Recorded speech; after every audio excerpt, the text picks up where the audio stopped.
بسم اللہ الرحمن الرحیم۔ السلام علیکم۔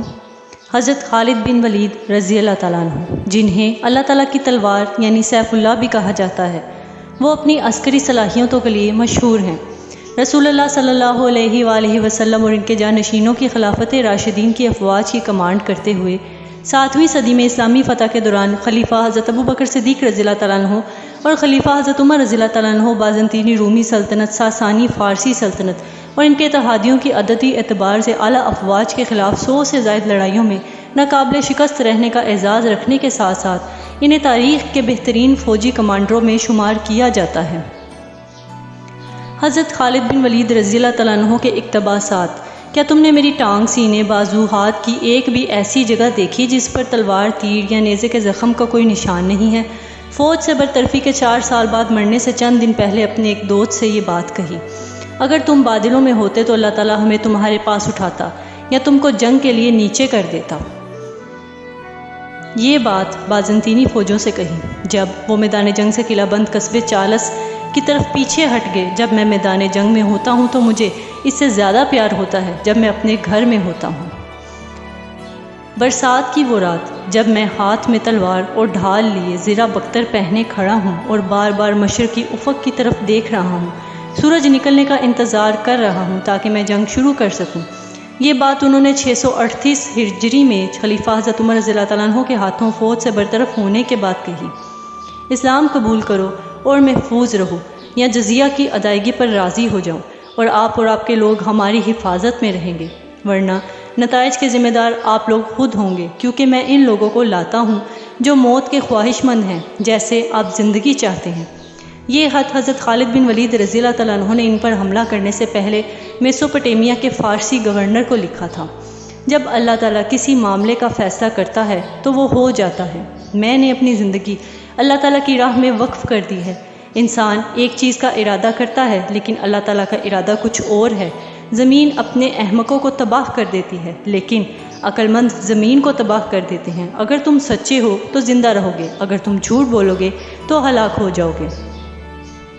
میں ایک عظیم جنگجو ہوں، میں اللہ تعالیٰ کی تلوار ہوں، میں خالد بن الولید ہوں۔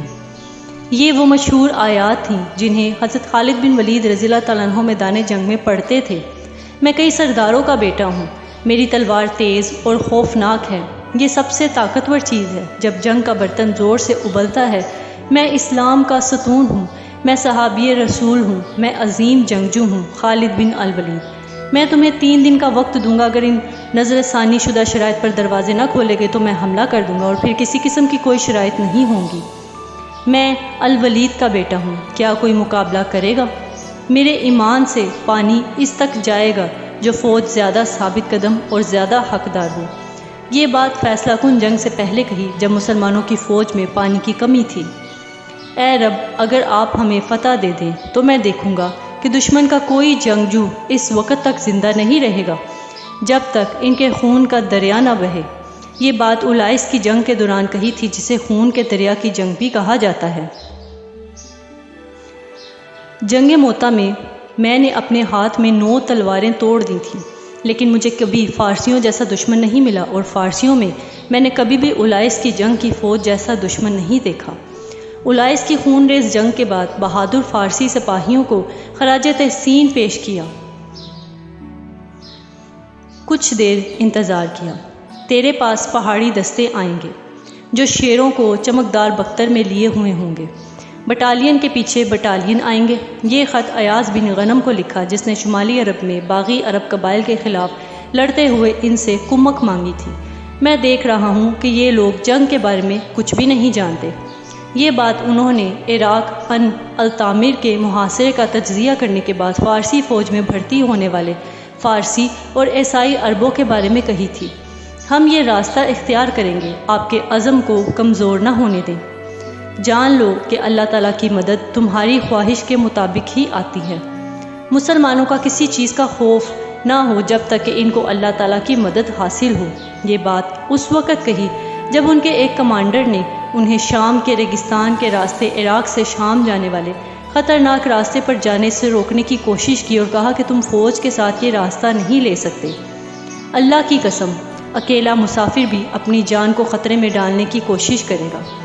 اس میں پانی کی ایک بوند کے بغیر 5 دن کی انتہائی سختی اور راستہ کھونے کا ہمیشہ موجود خطرہ شامل ہے۔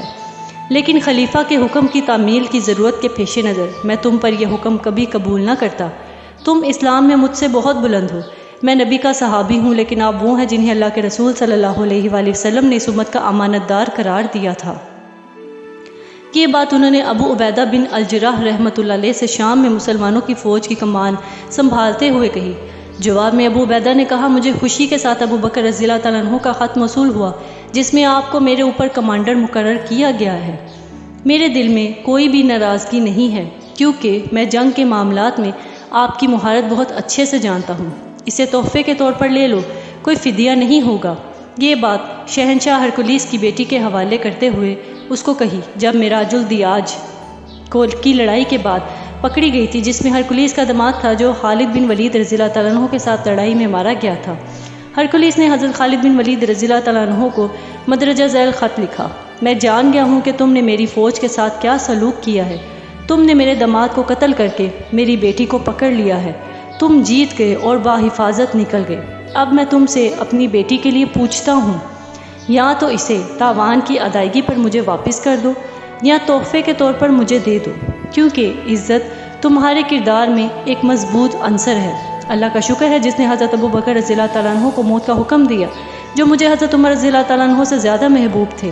اللہ کا شکر ہے جس نے عمر رضی اللہ تعالیٰ عنہ کو اختیار دیا جو مجھے ابو بکر رضی اللہ تعالیٰ عنہ سے کم محبوب تھے اور مجھے ان سے محبت کرنے پر مجبور کیا۔ یہ بات ان کی وفات سے کچھ عرصہ قبل خلیفہ ابو بکر رضی اللہ تعالیٰ عنہ نے انہیں سپاہ سالار بنایا، جبکہ خلیفہ عمر رضی اللہ تعالیٰ عنہ نے حضرت خالد بن ولید رضی اللہ تعالیٰ عنہ کو فوج سے فارغ کر دیا۔ اگرچہ خالد بن ولید رضی اللہ تعالیٰ عنہ کے اپنے چچا زاد بھائی عمر رضی اللہ تعالیٰ عنہ کے ساتھ تعلقات ہمیشہ خوشگوار رہے، لیکن حضرت عمر رضی اللہ تعالیٰ عنہ کی شاندار اور عادلانہ حکمرانی نے خالد بن ولید رضی اللہ تعالیٰ عنہ کو بہت متاثر کیا اور انہوں نے اپنی وفات پر اپنی جائیداد حضرت عمر رضی اللہ تعالیٰ عنہ کو وصیت کی اور انہیں اپنی وصیت اور جاگیر کا نگراں بنا دیا۔ اللہ تعالیٰ ابو بکر پر رحم کرے، اگر وہ زندہ رہتا تو مجھے حکم سے ہٹایا نہ جاتا۔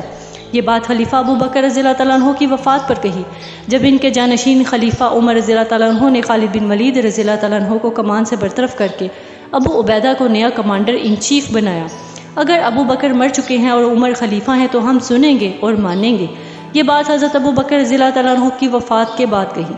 اللہ کی قسم اگر تم مجھ پر کسی چھوٹے بچے کو مقرر کر دو تو میں اس کی اطاعت بھی کروں گا۔ میں آپ کی بات کیسے نہ مان سکتا جبکہ آپ اسلام میں مجھ سے بہت اوپر ہیں اور آپ کو نبی کریم صلی اللہ علیہ وآلہ وسلم نے امانت دار قرار دیا ہے۔ میں آپ کا درجہ کبھی نہیں پا سکتا۔